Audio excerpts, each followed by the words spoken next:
Não quero que os meus filhos passem pelo que eu passei. Você já deve ter escutado ou dito essa frase um dia. Presenciamos talvez a maior enxurrada de críticas direcionadas a uma geração como jamais vista em outras épocas. Nem estudam e nem trabalham. A série especial de hoje vai mostrar os jovens da geração Z que estão acomodados, morando e sendo sustentados pelos pais. A casa vira um campo de guerra.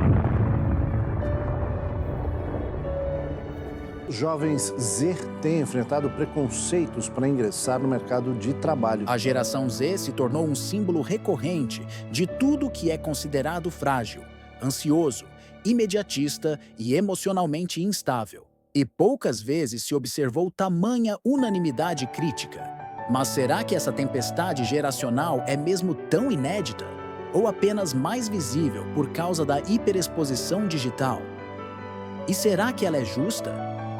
A frase, "Não quero que os meus filhos passem pelo que eu passei", foi dita com amor, com intenção nobre, com senso de justiça afetiva. Foi um grito silencioso de quem sofreu, lutou e quis oferecer aos filhos uma realidade mais leve, mais confortável, mais gentil. Mas gerou efeitos colaterais profundos. Ao tentar proteger seus filhos da dor, da frustração e da escassez, muitos pais da geração X acabaram impedindo-os de desenvolver resiliência. Removeram os espinhos do caminho, mas também os calos que forjam o caráter. O resultado? Uma geração que sente tudo, mas suporta pouco. O estoicismo, filosofia que ensina a lidar com o sofrimento através da razão, do autocontrole e da aceitação do incontrolável, parece cada vez mais distante da cultura atual. Mas, curiosamente, não precisamos ir até a Grécia Antiga para encontrá-lo. 2 gerações atrás, nossos avós já viviam, sem saber, segundo os preceitos estoicos. Trabalhavam com dor, viviam com pouco, suportavam perdas com dignidade, tinham pouco discurso e muita ação. Eles não postavam frases de efeito, mas encarnavam a essência da resiliência. Choravam no travesseiro e sorriam no café da manhã. Hoje, o mundo trocou a dor pela distração, a frustração pela validação, a disciplina pela dopamina. E os pais da geração Z, em sua maioria, fizeram isso acreditando que estavam oferecendo o melhor. Queriam evitar que seus filhos sentissem aquilo que eles sentiram, mas no caminho, evitaram também que eles desenvolvessem estrutura interna. Criaram castelos emocionais com muros altos, mas alicerces frágeis. E agora, esses filhos crescem inseguros, ansiosos, reativos, sem entender muito bem por quê. Mas há uma ironia cruel nessa história. A mesma geração que se orgulha de ter enfrentado a vida de peito aberto, agora aponta o dedo para os filhos, como se não tivesse nada a ver com o que eles se tornaram, como se a fragilidade fosse hereditária e não cultivada, como se o terreno emocional desses filhos tivesse sido semeado pelo acaso e não por uma cultura de hiperproteção. Criticar a geração Z é fácil. Difícil é encarar o espelho. Difícil é admitir que, ao tentar evitar que os filhos sentissem dor, muitos pais os impediram de desenvolver força. E a sociedade, como um todo, reforçou essa mentalidade. Não frustre, não corrija, não exija, apenas acolha. Mas acolher sem limites é como regar uma planta sem sol. Ela cresce mole, verde demais, vulnerável, mas nem tudo está perdido. A chamada geração Z como um todo não é exatamente fraca, pois ela não é homogênea. A verdade é que esse estereótipo de comportamento geracional atribuído a Z é, na realidade, um reflexo direto da prosperidade material e/ou intelectual dos pais. Os jovens que cresceram nesse contexto de superproteção, abundância e validação constante tendem a apresentar os traços mais visíveis dessa fragilidade geracional. Mas a gente tem que tomar cuidado para não hipostasiar o conceito de geração, esse conceito de geração que veio da publicidade americana, né? e não achar que quando você fala a palavra geração Z, é uma palavra mágica que engloba todos os seres humanos que nasceram, sei lá, entre 96, 95, né? E 2010, sei lá, né? E, portanto, você já decifrou o segredo sobre eles. A grande maioria de pessoas que nasceram nesse período, por exemplo, não tem muita condição financeira, falando de Brasil, portanto vai ter que se virar bonitinho, né?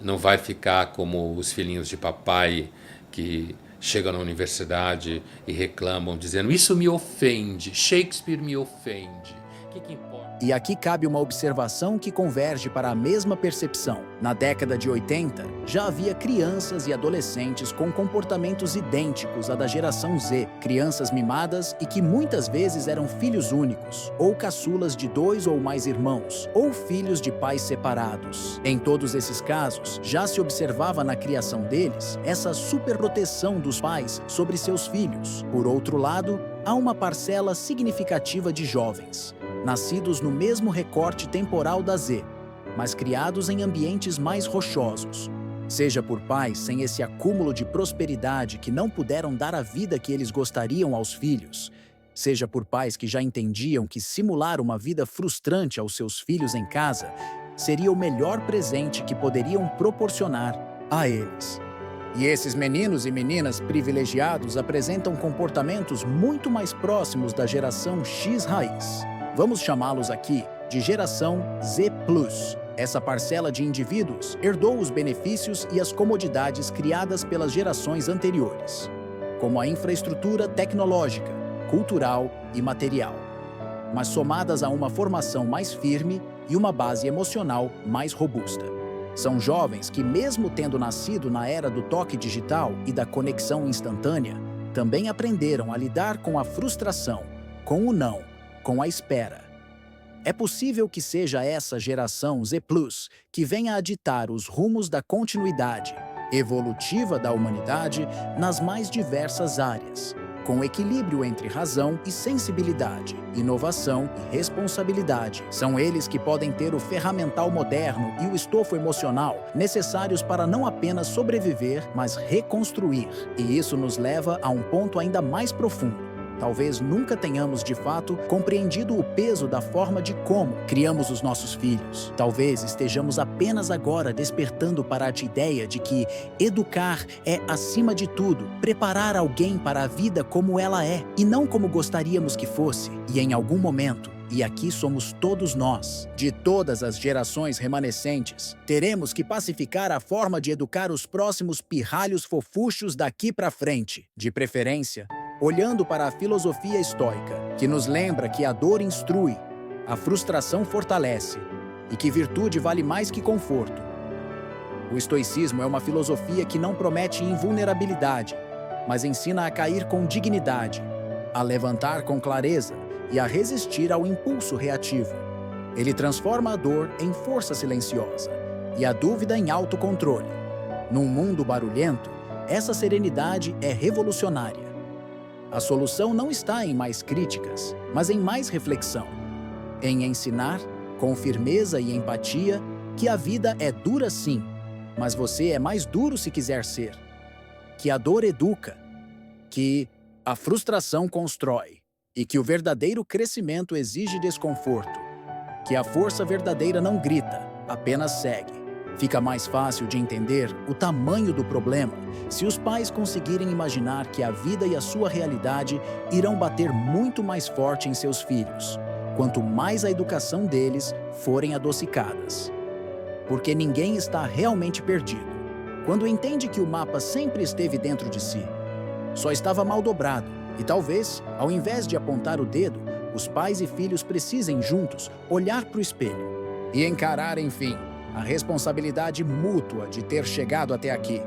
Porque o futuro, esse sim, ainda está em aberto. E pode ser brilhante se a gente parar de fugir da dor e começar a aprender com ela. E aí, pessoal? Se gostou desse vídeo, curte e compartilhe para que este vídeo possa iluminar mais mentes. E também se inscreva em nosso canal e ative o sininho das notificações para ser avisado quando sair mais vídeos que provocam a nossa fascinante e intensa mente.